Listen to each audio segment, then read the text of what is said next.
So a friend sent me this link to a so-called personality test. Kind of seems like pseudoscience to me, but I figured let's be open-minded and give it a go. Okay, let's see. You enjoy vibrant social events with lots of people. I'm gonna say completely disagree. It's not that there's anything wrong with these events, it's just it feels strange to spend so much effort on something that doesn't really give you any reward. In a nutshell, it feels like time wasted. You often spend time exploring unrealistic yet intriguing ideas. Well, at least from my perspective, the ideas always seem kind of realistic. Generally speaking, the more actionable an idea, the more interested I'll be. But that being said, you don't always know in advance which idea is going to be the one that is useful. So I'll go for mildly disagree. Your travel plans are more likely to look like a rough list of ideas than a detailed itinerary. So my travel plans are usually stay home indefinitely. Well, I do like to know where I'm going, even though I'm always late. So I'm going to say slightly disagree. You often think about what you should have said in a conversation long after it has taken place. I mean, it's always tough to miss a one-liner, but I'm going to say disagree for this one. If your friend is sad about something, your first instinct is to support them emotionally, not try to solve the problem. Well, this one's a reflection of me and also my friends, when I'd say completely disagree with that one.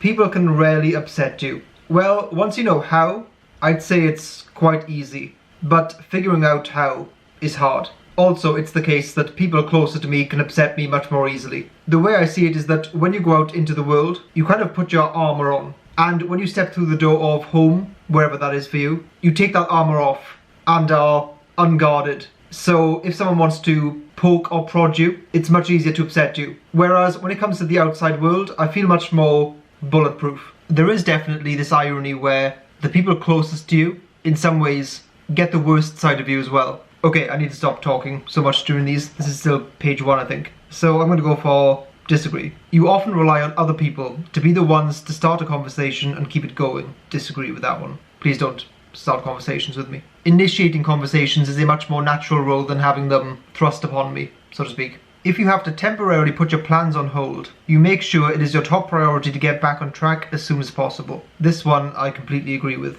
It can be almost physically painful when a plan gets disrupted, and I'll have this intense restlessness to make sure things, as the question says, get back on track. You rarely worry if you made a good impression on someone you met. I agree that I rarely worry about that. That's not to say that I always make a good impression, but I think it's fairly easy to tell whether I have or not. It would be a challenge for you to spend the whole weekend by yourself without feeling bored.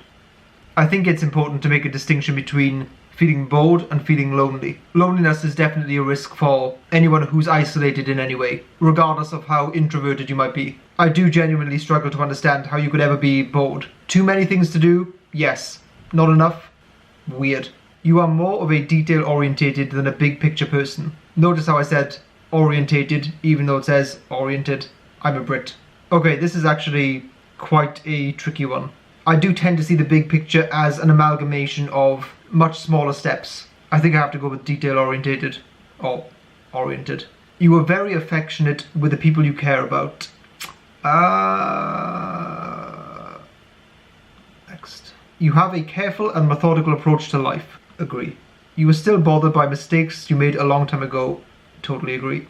I once, in order to impress a girl, jumped off a diving board into a very deep pool, knowing full well that I couldn't swim. Filling out the accident and emergency form in front of her at the side of the pool with the lifeguard who had just dragged me out. Not the most dignified experience. Although I think I did get some bravery points. Funny in life how often bravery and stupidity are the same thing. At parties and similar events, you can mostly be found farther away from the action. That's probably true. You often find it difficult to relate to people who let their emotions guide them. I would say I disagree with this. If your emotions guide you to where you want to be, then in my book that's totally valid. When looking for a movie to watch, you can spend ages browsing the catalogue.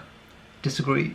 You can stay calm under a lot of pressure. I mean, it depends on the pressure, but I'd agree with this. I think I'm much more likely to get nervous in the absence of pressure. There have been quite a few instances in my life where the people around me, for whatever reason, have been nervous or fearful, and that made me feel weirdly calm in some way. Whereas if everyone is behaving like everything's fine and things are going to be great, then I'd probably start worrying for no reason. Does anyone else do that? When in a group of people you don't know, you have no problem jumping right into the conversation. Agree. In your opinion, it is sometimes okay to step on others to get ahead in life. Okay, let me clarify this one. I'd say that it's pretty low down on the list of advisable life strategies. That approach will always catch up with you. That being said, if someone stepped on me, so to speak, in some competitive environment, I would kind of see it as par for the course. So without wanting to come across too capitalistic, everyone's going to take losses. Everyone's going to be stepped on. As long as those steps don't crush anyone, I think I'm okay with it. You are dedicated and focused on your goals, only rarely getting sidetracked. I agree with this. Figuring out what the goals should be can take a long time. But once they're locked in, I'm more than happy to commit. If you make a mistake, you tend to start doubting yourself, your abilities, or your knowledge. Disagree. Mistakes are inevitable. When at a social event, you rarely try to introduce yourself to new people and mostly talk to the ones you already know. I'd slightly disagree with that one. You usually lose interest in a discussion when it gets philosophical. I don't think I'm as into philosophical discussions as it might seem, but I definitely don't lose interest, so I'll slightly disagree. You would never let yourself cry in front of others. Agree. You feel more drawn to places with a bustling and busy atmosphere than to more quiet and intimate ones. Let me do some quick ones here. You like discussing different views and theories of what the world could look like in the future. Yep. When it comes to making life-changing choices, you mostly listen to your heart rather than your head. For life-changing decisions, I would say actually yes. You cannot imagine yourself dedicating your life to the study of something you cannot see, touch, or experience. Disagree. You usually prefer to get your revenge than forgive. I agree with this, even though forgiveness is obviously the better route. You always know exactly what you want. I agree with this, even though there are times where none of the options in front of you seem appealing. You rarely think back on the choices you made and wonder what you could have done differently. I agree. When in a public place, you usually stick to quiet and less crowded areas. I agree. You tend to focus on present realities rather than future possibilities. I mean, those two things are so intertwined. I think my brain is very naturally focused on what has to be done right now. Although that is in service of what I hope are good future possibilities, I think I'll go for the present realities. You often have a hard time understanding other people's feelings. Disagree with that. When starting to work on a project, you prefer to make as many decisions up front as possible. I agree. When you know someone thinks highly of you, you also wonder how long it will be until they become disappointed in you. I agree with that. You feel comfortable just walking up to someone you find interesting and striking up a conversation. Yep, I do that quite a lot. You often drift away into daydreaming about various ideas or scenarios. I think people tend to daydream when they are bored.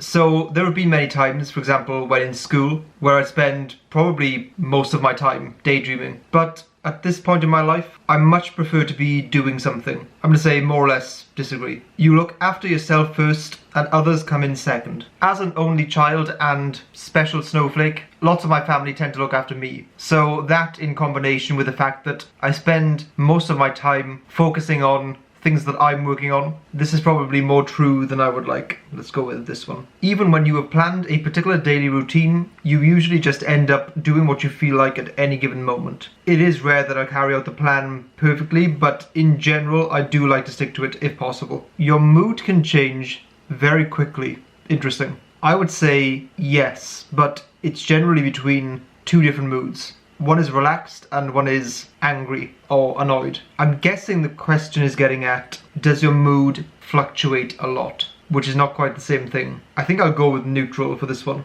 You often contemplate the reasons for human existence or the meaning of life. Agreed? You often talk about your own feelings and emotions. I'm not really opposed to doing this, but it's not a hugely common thing. I'd say slightly agree. You've got detailed education or career development plans, stretching several years into the future. When I think of the things that I'm currently working on, it would have been pretty much impossible to predict. So by that logic, it's difficult to plan in too much detail. I have a rough idea of where I'd like to be, but there are many routes to that, and it can be very dangerous to narrow down unnecessarily. That's not the same as being indecisive. I'd say it's better to make a wrong decision than spend too much time pondering. So I'll say slightly agree for this. You rarely dwell on your regrets. Regrets are painful, but for obvious reasons, it just doesn't make sense to, so I'll disagree. You see yourself as more of a realist than a visionary. I would agree. Just to add a bit more clarity to that, there have been a few occasions in my life where I've expressed an interest in doing something,